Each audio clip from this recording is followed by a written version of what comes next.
بسم اللہ الرحمن الرحیم الحمدللہ رب العالمین والعاقبۃ للمتقین والصلاۃ والسلام علی رسولہ الکریم الامین۔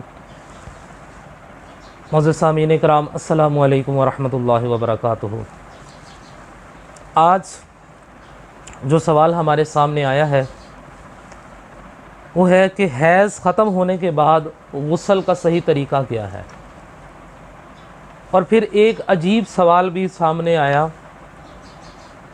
کہ غسل عورتیں جو ہیں حیض کے بعد کون سے پانی سے غسل کریں۔ تو یہ بھی میں آپ کے سامنے عرض کرتا ہوں کہ اس کے لیے کون کون سا پانی استعمال کرنا چاہیے۔ کافی عرصہ پہلے کی بات ہے کہ ایک علاقہ ہے ہمارے پاکستان کے اندر ہی ہے، کوٹا باس، وہاں پر جانے کا اتفاق ہوا۔ تو وہاں پر اس وقت لوگ دور دراز سے پانی بھر کر لایا کرتے تھے۔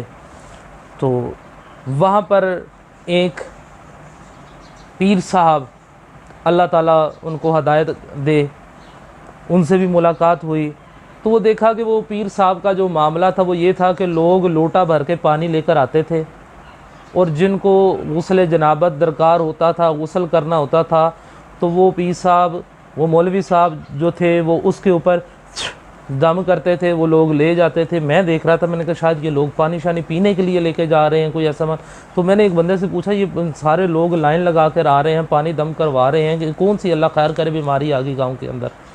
تو وہ کہنے لگے نہیں جی بیماری شماری کچھ نہیں ہے، یہ ہم نے غسل کے لیے لے کے جا رہے ہیں۔ جب ہم اس ایک لوٹے سے، کیونکہ ہمارے ہاں یہاں پر پانی نہیں ہے، پانی ہمیں دور دراز سے لانا پڑتا ہے، تو ہم اس ایک لوٹے کے ساتھ جو ہے وہ اس کو اپنے سر کے اوپر ڈال لیتے ہیں، یا اسے منہ دھو لیتے ہیں، یا وضو کر لیتے ہیں، تو ہمارا غسل ہو جاتا ہے۔ استغفر اللہ، تمہیں یہ بات کس نے کہہ دی؟ جی ہمیں یہ پیر صاحب نے کہی۔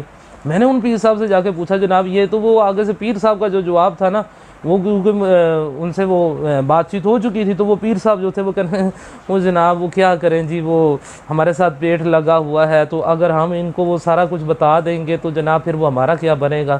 یعنی کہ جہالت کی انتہا ہے۔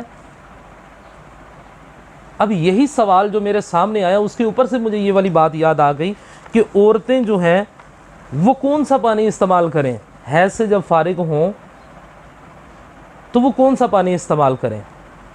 تو اس کے لیے میری بہن محترم، اس کے لیے کوئی دوسرا پانی استعمال کرنے کی ضرورت نہیں ہے۔ جو آپ کے گھر میں عام پانی ہوتا ہے اسی ہی کے ساتھ غسل کیا جاتا ہے۔ اور دوسری بات جو یہ ہے کہ حیض کے بعد غسل کا صحیح طریقہ کون سا ہے؟ اس کے لیے کوئی غسل کوئی الگ سے نہیں ہے۔ جو میرے نبی صلی اللہ تعالیٰ علیہ وآلہ وسلم نے غسل کا طریقہ بتایا ہے، جو ہم عام روٹین میں غسل کرتے ہیں، وہی اس غسل کا طریقہ ہے۔ اس میں کوئی نئی چیز نہیں ہے، کوئی ایسی مبالغہ آرائی نہیں ہے کہ آپ نے یہ والا پانی استعمال کرنا ہے یا آپ نے یہ والا غسل کرنا ہے، ایسی کوئی بات نہیں ہے۔